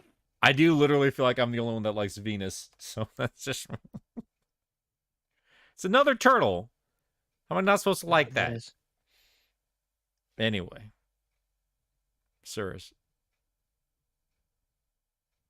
I don't even know which one we're on right now. Crimson Rose. Crimson Rose? Here we go. This is the look. Normally I am on this. Today I am not. Crimson Rose. Thank you very much for the $10. Hey guys, Sunset City has been my favorite podcast for a while, so here is some money. Sonic is cool, I guess. Thank you, Crimson. We appreciate it. I guess he's kind of okay. Oh my! All right, so we got we got Panel Chup with 10 pounds, 10 fake dollars. Noah, you do amazing work from what I've seen. I can't wait to play for myself. And the rest of you boys, I bet this 10 euros that you won't be eaten by a skeleton by the end of the episode. I'm not taking you on that bet because I'm not going to that effort. I'm not doing that. You're not doing it? No. Channel Pup, like the YouTube channel Pup. Like he's our our co-host. He's our third member. Oh, that's what you've been talking about this whole time. Oh, cool. Yeah. I watched some of his stuff. I'm actually, that's pretty cool. I like all his. I love Sonic, and then I really love Spider-Man. So Channel Pup's right up my alley. Yeah, that's our boy. That's our boy. So we got to have you guys on next time together. Cool. I'm glad that you like what you saw, and I do hope you play it, man. I was actually that you were one of the people when I was about to release the game where I was like, I hope Channel Pup does this. So yeah, that's awesome. Of all the guests for him to meet, the one that he wasn't here for, he up in space, getting offended about me talking about Mario 64 on his behalf. All right. Am I the only one that likes Channel Pup? Am I the only one that likes Mario 64? As quoted by Channel Pup. Sonic Unleashed? I'm the only one that enjoys video games. All right. Let's see. Whose turn is it? I think it's Noah. Is it your turn? Yeah. Yeah. It's a Crimson Rose. Will you guys ever be doing a stream where you play Sonic Shuffle? Will you, boys? Can we? I guess do that. We will now, and we'll find a way. Maybe through an emulator. Like online capability, is that a thing? Have fans gone to that effort? Are they that sick and deranged? Would they want to go through that much effort for Sonic Shuffle? I mean, somebody's remaking Sonic 06. Noah here remade Triple Trouble. Hey, so Noah, I just figured out what your next project is. Oh, okay. Make Sonic Shuffle. I told you it was Ninja Turtles related. Wait, what? Oh, I don't care whatever else you're doing. Ninja Turtles. Oh, yes. Oh, It's not actual Ninja Turtles, just so we're clear. I'm done with fan games. oh, that's fair. You should put an actual turtle in it though. Battle Turtles Battle Turtles. Battle Turtles, for the Wii. Ninja Toads. Teenage Mutant Needle Teetles. Do you guys have Battletoads? Do you guys have Battletoads for the Wii? I hate you guys so much. I was working at GameStop and I actually got that call occasionally. I'm glad. I've gotten that call too in my non-GameStop used game store, like years after the Wii stopped being relevant. Battletoads for the Wii? It was this dumb like meme that circulated for a while where everybody was just like, they would call up GameStop. It was a prank call, and it was, hey, do you guys have Battletoads for the Wii? And people would just get confused because that's not a game that has ever existed. And so Right. people would be trying to figure out if they do or do not have this game available, and then getting confounded because they couldn't find the title, and they're just getting like super confused and shit. What a stupid meme. It was just like, yeah, my job in retail sucks ass. Please, by all means, make it suck a little bit more. Thank you. Well, Sorry, I have feelings about this stuff. You're not allowed Okay. to have feelings. Wayne, this is a safe space. Wayne, you're allowed to feel your feelings.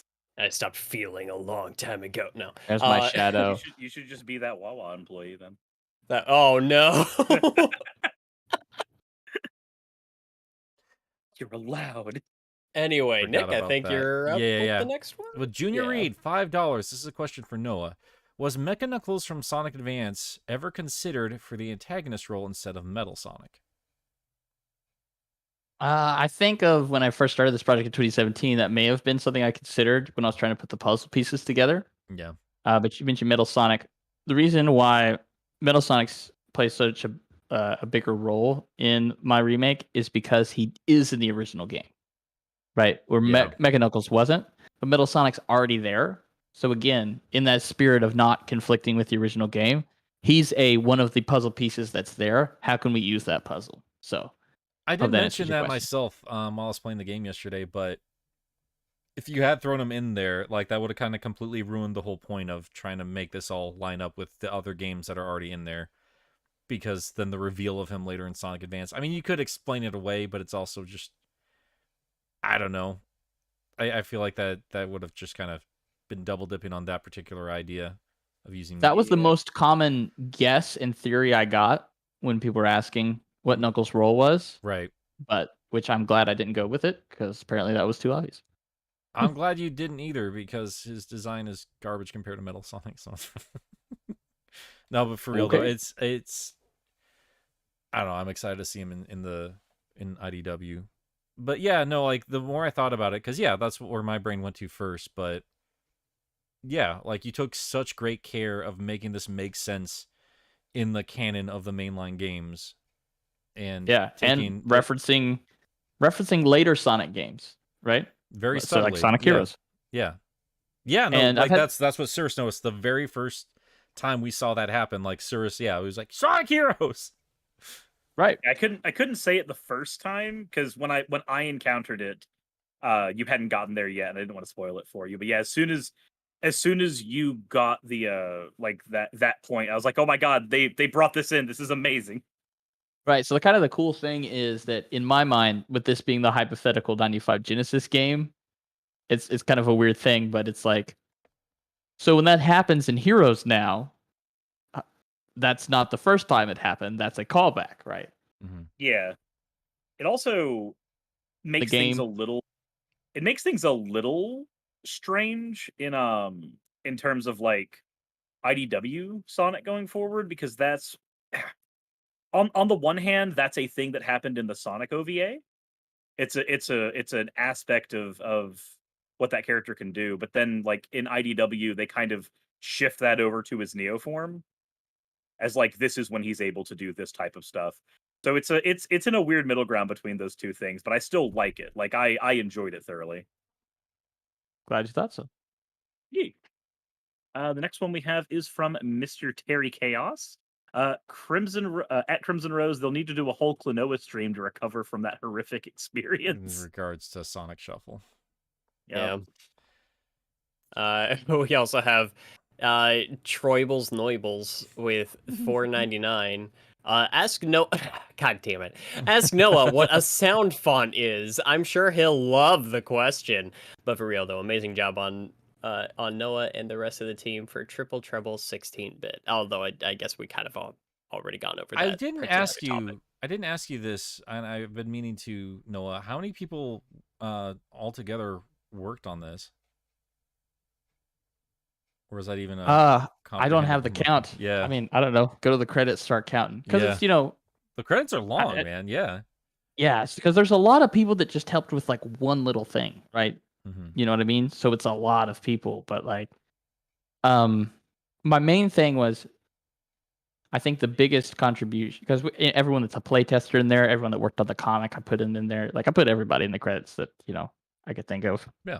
And I'm still adding more because I actually totally forgot some, so I'm making sure to put them in the next patch and stuff. But yeah, the game is really probably 90% me, and for most of the development, I kept the team as intentionally small as I can, because that's another thing that I think goes wrong with Sonic fan projects is there's too many cooks in the kitchen, right? Yeah. So it was really me and D Light Years for like the whole 5 years. She was the lead artist, and then some other artists, DVD and Dolphin join, and then last year we had Comic Jojo, Michael Wave, Jossie Flip, and Emma. Senpai Star I'll help out as well. They came in with like in the last year or so and type of thing. That was the biggest department where I had the most help was art, because I'm not a very good pixel artist, right? And then yeah, and also second after that would be music. Obviously, I did most of the music, but there's so many great Genesis musicians out there like DV2 and John Tay. How could you not use those guys? So they helped out. They helped me out a ton by making the couple tracks they did, because I think what was really important to me is when you make an Act 1 track, you've kind of done everything you could kind of do with that track, and now you have to do it again but different for Act 2. So that's where I would utilize a guest musician the most. It's like bring in somebody else. They have a different perspective, being a different human. How would you remake this Game Gear track in Genesis form? And kind of just let them do that. So hope that kind of answers the question in a roundabout way. It does. It's because I'm I'm completely foreign to all this stuff. So I mean, it's good to know. Like we rarely see these fan projects get to a complete point like this, and certainly not in such a tight package like this. So yeah, man, Not as polished of a state. yeah, this is really, really good. Thank you so much. Let's carry on. And thank you, Trey, as well, for saying No, amazing job. no, that's illegal. We don't thank Trey for anything on this show. We cannot humor Trey. Trey's not allowed to feel good. I will humor him if he's saying nice things about me. That's the thing. He's lying. I'm kidding. Well, I will pretend to believe him then. We're gonna speak There for you go. we're gonna speak for everybody that can't speak for themselves on the show when they're not here. That's Apparently that's what y'all do around here. that's the name of the game. That's 100%. It's fine. It's That's Trey. exactly He doesn't what have we feelings. do. It's fine. Okay, where are we? I think we're back at our good chum Jamal with $2. Hashtag bring back Hypersonic Turbo Tails and Hyper Knuckles. I don't know if I personally need back Turbo Tails, but I'm with you with the rest of those homies. Turbo Tails is a weird one. Turbo with the flickies. No. That's Hyper Tails Oh. now. Used to be Super Tails. Turbo Tails is an Archie transformation where he just gets like a Oh. deeper red color and he gets a cape. What? Yeah. Why? Is this a Pinder's joint? I'll get into it eventually. Okay. The video's on the way, I'm sure. I'm tired. I don't want. It's okay.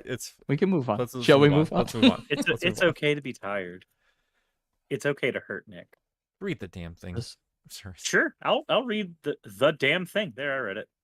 This one is from Carnew Pinion. Thank you very much for the 25. That is probably a fake currency in some RPG. I want to say that I was very impressed by DV2 making Genesis music. I know him for his SMS remixes, so he did an amazing job with the remixes on the game.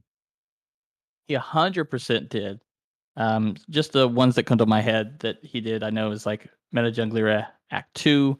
He did a wonderful job of the Sky Sanctuary remix for the intro stage, which then phased into this very ambient Echo the Dolphin-esque track.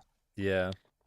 And then I think he called it his magnum opus is Atomic Destroyer Act 2. If you listen to that That may one's be really the best good. song in the game. I mean, it's up there for me, for sure. He used every single Genesis trick in the book on that song. He left no stone unturned. Like, he ripped that soundtrack out of the machine and blessed it. I'm going to have to go back and listen to that too, because there were a couple spots in the game, because I did mention previously the special stages, and yeah, I forgot about that track specifically. I was thinking that, yeah, the Genesis probably couldn't pull that off, but that's part of the incredible. reason. No, his music, DB2's music specifically, because of how he made it, you can burn it to a ROM and play it on a Genesis. Like, it's That's amazing. like, straight up. You can't do that with mine because of the tools I used, but he used a tracker that can just go straight to Genesis. So it's incredible. And that's part of the reason why I was okay with Atomic Destroyer being so long, is just to make sure everyone heard his song. That's amazing. So good. All right. It was definitely a long level, but it felt good. Much better than the original game. So much better. Wayne, I think it's your turn. I think I just went, actually. Did you read the music one? Yeah, Oh. yeah. Troibles, Noibles. Yeah, it's your turn Wait. again. My turn? Wait, no, hang on. Did I completely skip Noah with Jamal? Wait, hold on. Yeah. Hold on. Did you? I think It's okay. did. I can read the next one. It's all good. We do this a lot. This is where from are we? I'm confused now. Zygarde You're on Legged. Zygarde. Yeah. Okay. Hey guys, I've been playing Triple Trouble 16-bit, and I really enjoyed it. And I also finished Sonic Unleashed today as well. Awesome. Good for That's you, dude. cool. That's awesome. I'm glad you really enjoyed it. Good games. Indeed. Cool. Are you the only one that likes Unleashed, though, Zygarde? I just wanna know. Oh, that's The not only possible one? because Channel Pup is the only one that likes Sonic Unleashed. No. He only likes Mario 64, Wayne. Oh, God fucking damn it. All right. I guess I'll just say AKA Shoten, $20. Thanks, man. Woo! Yeah. The next one we have is from Mr. Krabs. Thank you for the $1.99. Also, Wallace Adventure Season 2 coming soon by me. All right, Awesome buddy. Adventure 2. I'm going to say this real quick. With as much love in my heart as my cold, dark, decaying soul will allow, you don't have to, bud. You don't have to. Not necessary. So it's okay. All right. Where are we at? I think, Wayne, it's your turn, isn't it? I believe it is. We've got infamous.jpg with $49.99 Thank you, with dude. chickens. Just 3 chickens. Roosters. Thank you. Those are not roosters. Cuckoos. They're more Cuckoos. cuckoos, yeah. Cluckies. They cuckies. Chokey's chicken. Duckies. Chewy chicken. Chewy chicken, yeah. Oh, that's what it was called. I think it was originally supposed to be called Chokey's chicken, and then I've the seen executives episodes had- where it was Chokey's chicken in there. It's Chokey's chicken until Steven Hillenburg from SpongeBob Fang took over. Yeah. Oh, and then- okay. That man has a conscience, so he toned it down a little and changed it to Chewy chicken. As I always assumed it was just some executive at Nickelodeon Yeah, I came in did too. and one day was just like, "What in the hell were you thinking?" So it was, Yeah, Steven seemed like a wholesome guy, so I think that was probably his choice. Yeah. that's amazing. All right. Noah, it is your turn with Mr. Krabs. Also, a jungle level that basically cityscape, but you're being chased by a T-Rex or a Carnotaurus. Try to spell Carnotaurus.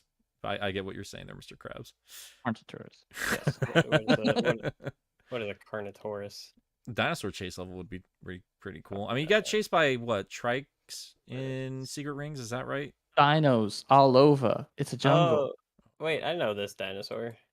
Carnotaurus? Yeah, it's got the bull horns. Really goofy little arms.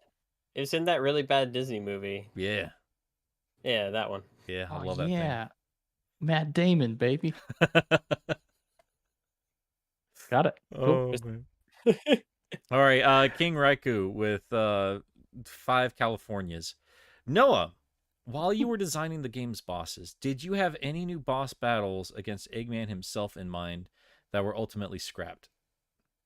That's a good question because that's the one thing about the original Triples that's kind of weird is how little you actually fight Eggman himself compared to other Sonic games, right? You know, he's one of the big triples in the trouble, right? Mm-hmm. So the way I kind of saw it is that you were always battling his robots, so that's kind of his presence and stuff. And I wanted to save Eggman for the end of the final battle. That's so you get those due to the original game, those 3 phases in a row. And so you sort of battle Eggman there. I did wanted to have a point in the middle of the game where you encounter Eggman, and that's an Egg Zeppelin zone when you see him copying the emerald and kicking you out of there. I toyed around with the idea of Eggman being the final boss in the second campaign, we shall say. Mm-hmm. But I never got past, I guess, the concept phase, so I didn't ever actually design any sort of Eggman fight like that. It got scrapped, but I did toy around with the idea, if that answers your question. As about as perfectly as you can. All right. Suris, it's your turn. Yep. Next one we God damn it. Next one we have is from that Jordo. Thank you for the $5. Am I the only one who liked Sonic Triple Trouble 16-bit fan remake? Probably. Yes. Only you. There can only be one. Only you can like Sonic the Hedgehog. That's my favorite person in this super chat right now. My one fan. Oh man. Not Troibles and Oibles. No, he tried to bully him with sound fonts. Yes. I wonder what sound font Trey like squeals in when you kick him in the side. Mario 64 sound font. God damn it. All right. Um, Wayne. And then we got Mr. SP with $10. I remember all of the hype surrounding Triple Trouble in 1994. It was set up as the new big release for the Game Gear, which I never got as a kid. Did I miss out? Nope. Genuinely, I don't think so. Like I mean, I remember that being hyped up too, and I was like, yeah, and I wanted to play it real bad, as I did. But I mean, I tried little bits and pieces of Game Gear Sonic as a kid, and it just wasn't grabbing me like the Genesis ones were. Like I had a Genesis and I had a Game Boy, and it turns out I was pretty happy with that Game Boy. And I don't think you missed a whole lot. You go back and play it if you want. I'm gonna be reviewing it soon, but just be ready. Yeah. All right. No, I think it's your turn, Mr. Krabs. Again with the crabs. Wayne, I'm kidding. Season 2 won't happen. Then I will scratch that out of my notes I'll be taking to therapy. Thank you. Wonderful. Safe space, everybody. Guys, that catches yeah, we're all caught up here. So thank you so much for hanging out with us today. Noah, thank you so much for joining us. It was really fun to actually gush about this and kind of get some of the behind the scenes for this insane undertaking you and your friends and coworkers have taken. I'm just really glad you all liked it. Thank you so much, man. Of course. Is there anything else you want to kind of point people towards, or should we just drop in the chat here if you guys can, like some links to is Game Jolt, right? Yeah, Game Jolt. Drop that link to that Game Jolt. Everyone go play it. There's a new patch on the way. Should be out either today or tomorrow. Android version on the way as well. If you really want to keep up with updates, please follow me on Twitter. That's where I will post about it. And also, if you're interested on what I might do next and what my next game might be, just follow me there as well. Oh, that is absolutely incredible. Suris, what are you up to? I am currently stuck on Twitch for the foreseeable future. At the very least, the next 38 hours, but that never ends up being how that works. Yeah, if you guys want to keep hanging out with Suris, he is still live streaming over on his Twitch stream.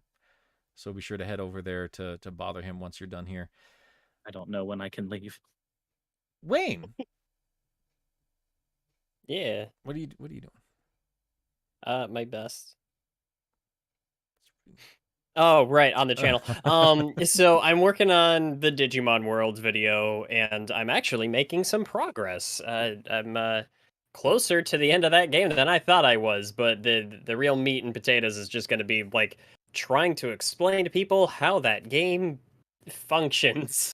So that's going to be fun. In the meantime, I'm taking some looks at like how I might be able to start incorporating more streams into my schedule and stuff like that.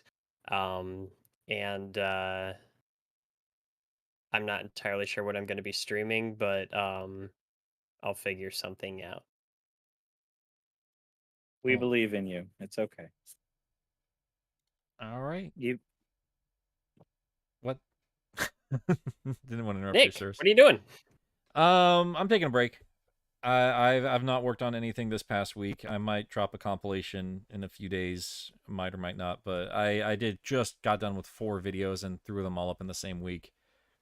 So I'm really good and tuckered out, and I'm taking some time to properly put together my analysis of the endings of Clonoa 1, Clonoa 2, and then a separate video just about the basic mechanics and gameplay of Clonoa 2 without any spoilers, because I love those games dearly.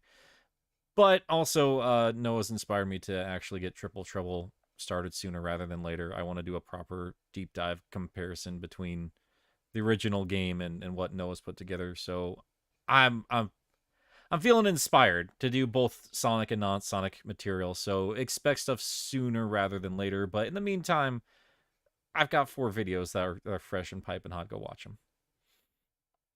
But yeah, and just to speak for, just to get Pup's chat over here, dude. And Pup, genuinely, I am sorry for speaking without you here on your behalf. But Pup does right here. Noah, hoping I get to chat with you in the future.